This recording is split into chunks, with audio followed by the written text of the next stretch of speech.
Trainer Prop Shop. So this was an exciting build today. I got to build my own lightsaber that actually lights up, as you can see. Hopefully it displays on camera good, or you saw it in the opening there. I do apologize for the longer video today, but I had a lot of stuff that I wanted to cover on this guy, and as you can tell, it's pretty good, and I'm not fooling you with any kind of editing tricks. It does light up. So without further ado, let's get into it. Now, as I usually do, I like to show off his artwork because he does work really hard on it, as well as the models he makes. In this kit as well, there is a couple different versions. There's a solid one that would be more of a hero, and a hollowed one that's functional, which is what I'm doing today. Not only is this model packed with different versions, he actually gives you links to electronics as well. Like my lightsabers in the past, I printed this out of resin. Mostly, I did a couple of pieces like the belt clip out of FDM, as you'll see here soon. But I used both of my printers, and the reason was my Anycubic just wasn't large enough for the emitter. Now I wanted to highlight the belt clip a little bit. As you can see is Mystery Maker's logo on the design itself. But the reason I printed this on FDM was it needed to flex a little bit, especially the clip, and resin just doesn't flex that well. Now in the past, when you've seen me do lightsabers, I haven't really primed a whole lot, and with this being hollow and using clear resin, I wanted to make sure there wasn't any kind of bleed through from anything inside. There shouldn't be any light bleed through except for up on the emitter, but I also did the inside of the emitter as well. And with this filler primer being very thick, I don't think I'll have any kind of bleed through. And since I had them out, I went ahead and did throw on a coat of filler primer on the outside of them just to make sure I got max coverage. So in the instructions that Marco provides, it shows links to certain kits for your lightsaber, and for me, I'm kind of on a deadline. I want to get this done this week. Plus they were a little bit more pricey.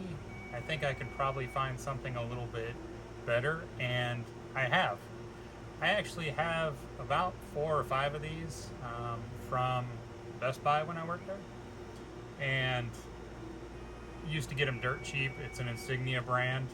I don't know if you can see it right there, but we used to get them really cheap.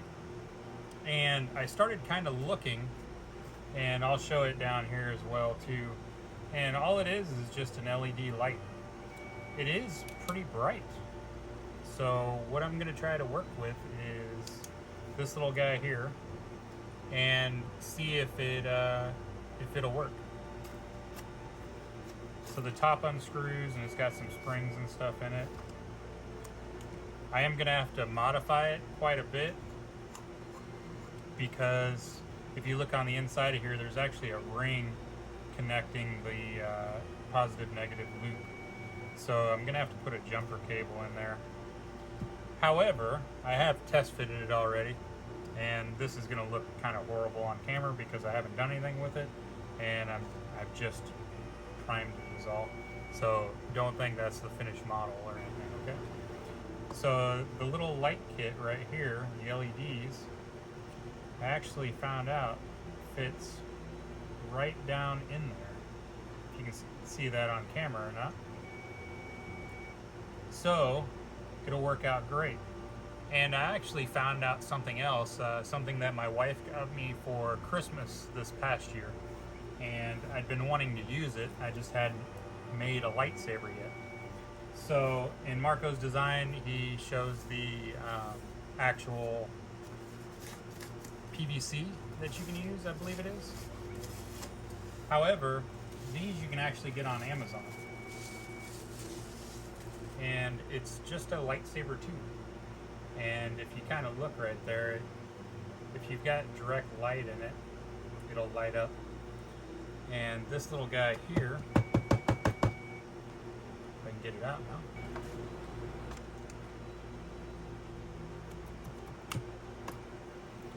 This little guy here should fit right down there just fine. Yep, it'll fit just fine. In fact, I could use this as extra support to hold it in there besides the screw. So yeah, that's just, I wanted to stop and show you a little light for it. And I think it's going to work just fine if I take and I'm going to test fit it. Give me just a second. I'll be right back.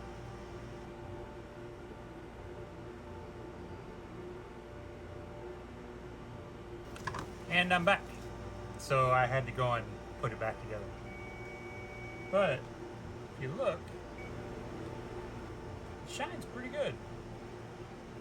I think it'll be okay once you put a blue filter on it.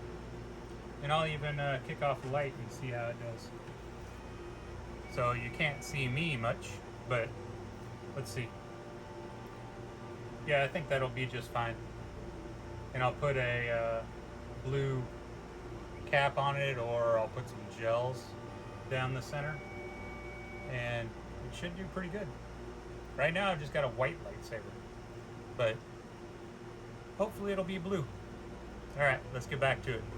Now it's on the electronics. As you can see, I kept the spring on there. I figured it would be better alignment when I went to go and glue this into the actual emitter at the end, just to kind of keep it in place, even though it is a roughly tight fit, but it's just one more thing to kind of keep it in line. Plus, that meant I didn't have to pull off any solder. It was already ready to go. And then I started wiring up my switch. It's a regular push button switch. It doesn't click to stay on or anything like that. You actually have to hold it on, which I thought would be a little bit better with this. That way I wouldn't have to change batteries too often. And I got that piece soldered in. I did do some little bit of test fitting just to make sure that I had enough wire and things like that on there. And please excuse my soldering job. I'm not the best at it. I can make decent connections, and at least they'll work. It may not look the prettiest, but it'll actually work. And I needed to add on some wires to the battery pack. I found out I didn't end up needing any kind of jumper cable to go from anything. It would just work like a complete circuit. And then I tested it out. Once I just kind of free wired it up, I'm going to do the actual more soldering once I get it all put together and painted and it's ready to go.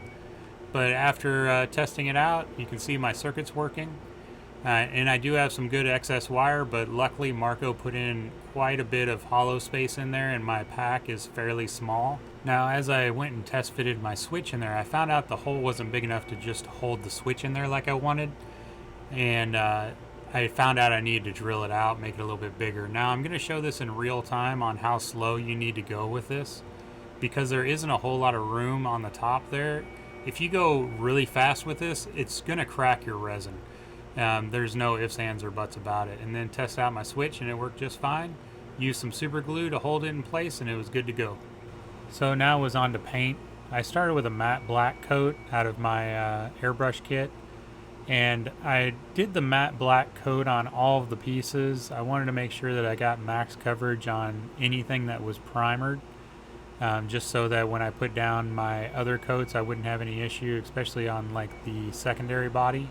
It was all matte black anyway, so I did that with a couple coats, then moved into silver on the body and the pommel. And the regular silver is the one that I've used in the past, just regular airbrush kit silver made by US Art Supply.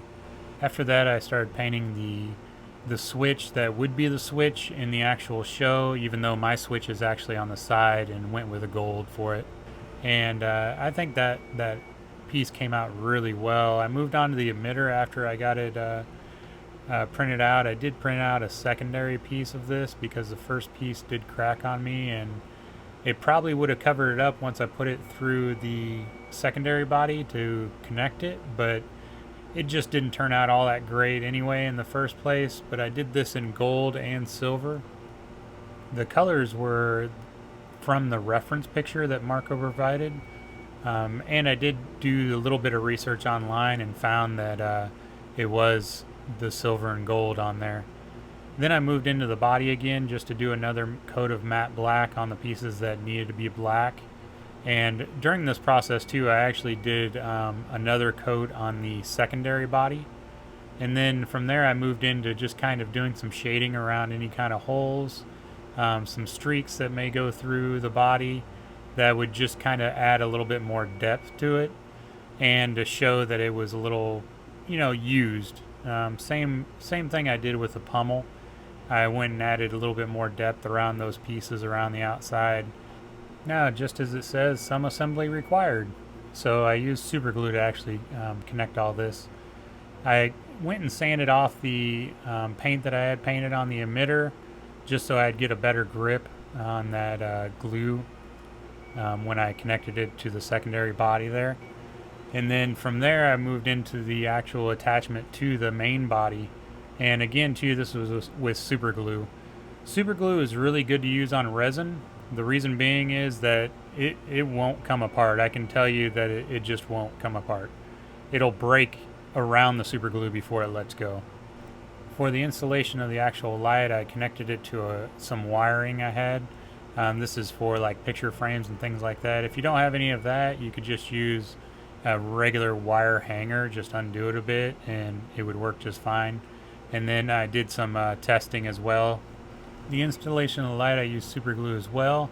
I just attached it to the bottom and then pulled those wires down very carefully so I didn't disconnect anything as I pushed the actual lights down. Throughout the whole process, I was connecting and testing and just making sure that I had a great connection through everything. And I didn't want to get it all put together, then find out a piece was connected wrong. And for the battery pack, I just used a simple piece of small, thin foam to kind of friction set it in there. This will work out great because it does have a screwable pummel on the bottom that keeps all that connected, or keeps it covered anyway. And that way I can just unscrew it, pull it back out, change out the batteries, and then I'm good to go. So my solution to change that white blade to blue was I had these color gels that you use for filming. You can find them on Amazon, dirt cheap. And I still had the lens from the actual light, so I just traced around it and cut out a corner, and I can still use this if I go to film sometime. So guys, that's how I did it. Made my own light up lightsaber, and even without it, it lights up as well. I didn't have any bleed through. I will say the screws that I found, Marco does list them in the instructions where you can get them in things like that, or what size you need to get. I didn't go searching for them. I actually had some screws and nuts that came with some of my printers. They always seem to send me a lot more screws than what I need. Or maybe that's just me missing something. I'm not sure, but I'm pretty sure they just send extra screws. And I had those. They actually fit inside just fine. Remarkably the same size. I don't know how that worked. Maybe someone was shining down on me about it, but it works. And you know, go out and build your very own light up lightsaber. It's not the easiest thing to do. I will say this guy is not going to be for battling for me. It didn't have anything that makes sounds or anything like that, especially since it's not going to be battling with it. If I was to battle with it, this guy would break. It would, no problem. One drop and most likely I'm going to break it. So it's more of a hero item. Just to kind of sit on my shelf and show people I can make a light up lightsaber. If you were to make it out of FDM, it'd probably be a lot easier. I will say, if I was to make it out of FDM on my printers, I would have to really slow down my printers, just because I did try to print this out of FDM and it just didn't come out very well. And that's because my printers print fairly fast because I do a lot of post work. I'm not really too concerned about the detail of it all, if I can put it back on or if I can print it out in resin. So my printers print a little faster than they probably should, but if you were to slow down your printer, and other people have made these out of FDM, so I know it's possible. But that one you could turn around and put some sounds into and things like that and actually use it to throw around and strike against another one, and it'd be really cool. I have linked this below, as I said before. Find it on Amazon, no problem, and I linked the flashlights.